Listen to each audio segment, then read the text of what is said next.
What's up, guys? Welcome back to WTF Sports. We're here with our Week 8 recap. It was a great week this week, and unfortunately, Mason's not here. It's just me today. He has to go do some stuff for work, so you're just gonna get me maybe this week only, but we persevere. So let's get on to the video. And like I said, doing the Week 8 recap, we're gonna start off though with our Week 8 winners. We did great this week. We went 9-4, a calm 69% on the week. We have been up these past few weeks. I think 11, 11, and a 9, and it's been great. We're keeping it up. Our streak is hot. The Bengals, they should not have lost their game. 38-39 to the Jets. The Jets they should not have lost that. The Falcons, what happened? They are arguably the least consistent team in the league. No, they are the least consistent team in the league.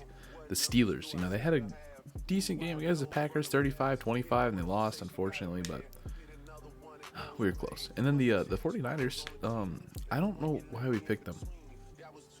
I'm going to be 100% honest. I thought the Texans were going to upset there, but we take it because that puts the Seahawks up in our division. Then obviously we got the 9 right.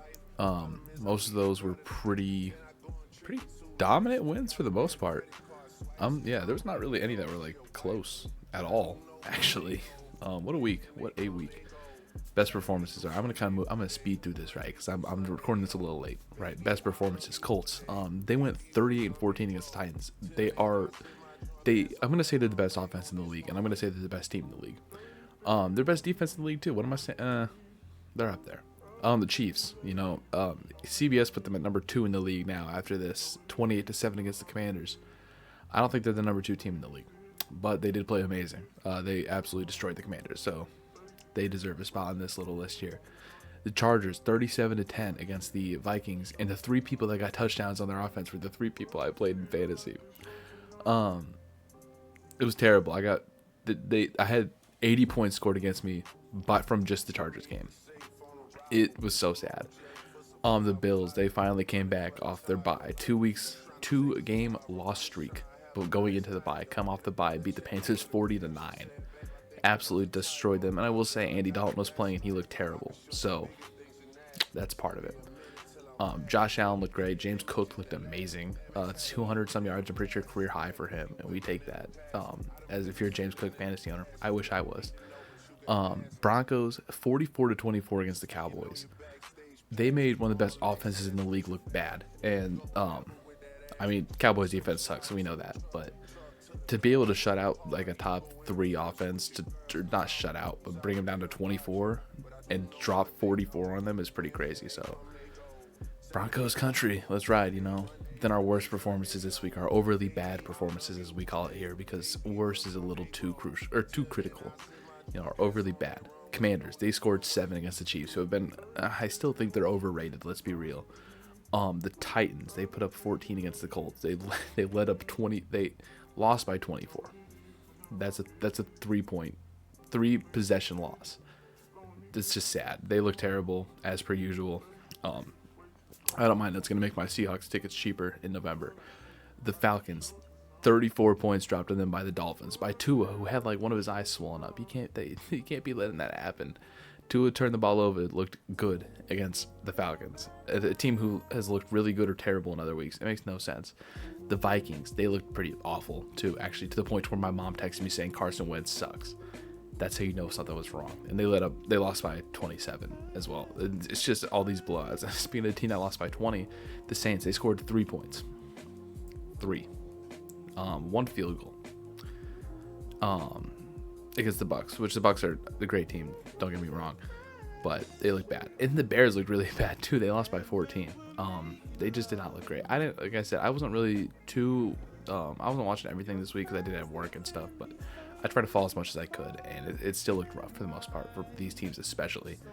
But then moving on to our current contenders per division, right? I still think the Lions are the best in their division. Packers are making a strong case, but it's either the Lions or the Packers. Probably the Lions right now.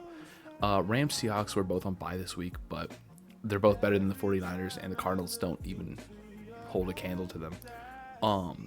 The Eagles, they're the only team that can play both ways in their division. Same with Scatterbo, Rip Scatterbo, but Eagles can, only team that can play both ways. Same with the Bucks. Their division's kind of cheeks. Let's be real.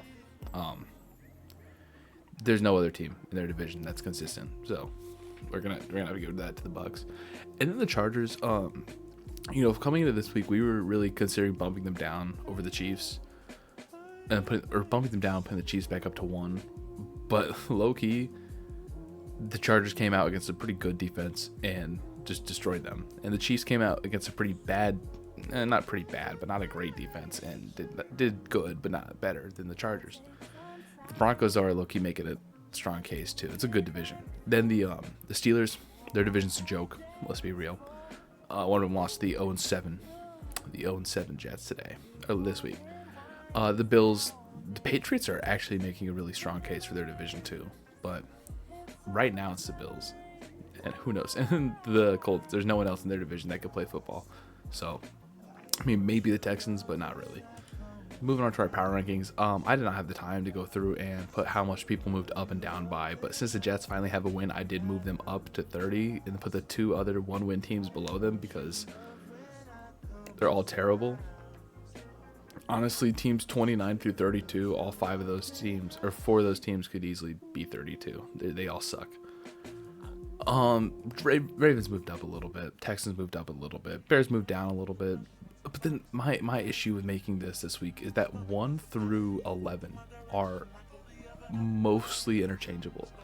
Because I didn't want to put the Chiefs. I mean, some of those teams deserve to move up. Like the Broncos deserve to move up. But I don't think they're better than any of those teams. I also don't think they're worse than those teams. So it's really hard for me to do that. Though I do think the Colts stay at 1. The Rams at 2 could be debated. I don't mind putting the Bills at 2. But then Seahawks and Bucks, I think those 2 teams are great.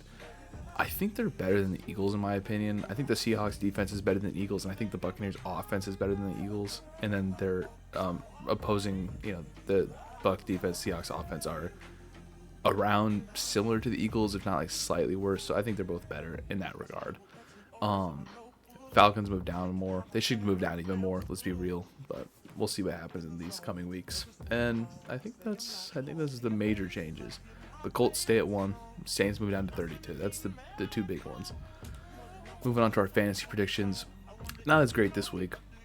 I was on a 3-week streak of 140 points plus every week, which is great. But Bijan Robinson didn't play football this week. It happens. Jake Ferguson played and got 0, which is insane. Drake London did not play, and that happens. I didn't realize that going into making that prediction. So, what can you do? Actually, I accidentally started him too this week, which kind of sucked. And then Eddie Pinheiro scored 1 point. He screwed me too. So not just if you listened. Michael Pittman was a pretty good pick this week. Him and Daniel Jones both. They're a killer duo. Running backs, DeAndre Swift did pretty good. Scatterboo got injured. Dowdle did not do much. Though I think I did see that he's going to be the running back 1 from now on. James Cook killed it, 33 points. Jonathan Taylor, 37. Jonathan Taylor's the best. He should. I want to say he's going to win the MVP. High key, he's one of the best. He's probably the best player in the league on offense. So, the Bills starting 10 was a flop. They did nothing. Tyler Warren did 9. That's what you want to see. Moving on to our parlay leg results. Right, I'm flying through this. Right, I did terrible this week. Jordan Addison, he got 30. James Cook, that was a hit. I don't know why I put miss. That was a hit. Romo Dunze hit 114 yards. He smashed his line. Demario Douglas, he had 1 reception, of course. Quinshon Judkins had 6 fantasy points. Bijan Robinson had 5. Saquon Barkley decided to play football this week, so he had, 100 and some rushing yards, I'm pretty sure. He had 65 by the end of the first drive, so that was unfortunate. And then Jonathan Taylor was a free touchdown. He got 3. So 3 and 5 this week. Not great. Not great. I'm not even going to try to say not awful, but not great. And then moving on to our awards, wrapping it up for the video. Best team of the week is the Broncos. 44-24 against. They held the best offense, top 3 offense in the league to 24, and dropped 44 on them. You love to see it. Worst team of the week is the Saints. They put up 3. You could make an argument for the Bengals because they let the Jets win, or the Falcons because they let the Dolphins win. But the Saints scored 3 points. So They're the actually one of 3 teams that got held to single digits. The Saints at 3, the Panthers at 9, and the Commanders at 7. But we gotta give it to the Saints. And then Player of the Week and Fantasy Player of the Week, we're gonna give it to Jonathan Taylor. He scored 37 in fantasy, which puts him at obviously the Fantasy Player of the Week. But he has been winning the Colts games. He outscored the Titans. Now I will say it's not like it wasn't like he was needed to win this clutch game, but he was the Player of the Week. I don't think I need to make a case for him at all. But because every other win was a blowout, so there's no like real like comeback. You know, this guy like Bo Nix last week, where it's like, oh, he led them to this huge comeback, and like no, every win was a blowout for the most part, aside from the Jets game, which is actually kind of crazy. But yeah, Jonathan Taylor's taking away the cake, and yeah, I mean, that's it for this. If you like what you watch, like, comment, subscribe. It's free. It helps us out. You gotta see our stuff. I mean, I know our videos are amazing. I'm assuming you do too, especially if you made it to this point. So yeah, like, comment, subscribe is free. And yeah, I guess we'll see you in the next one. Later.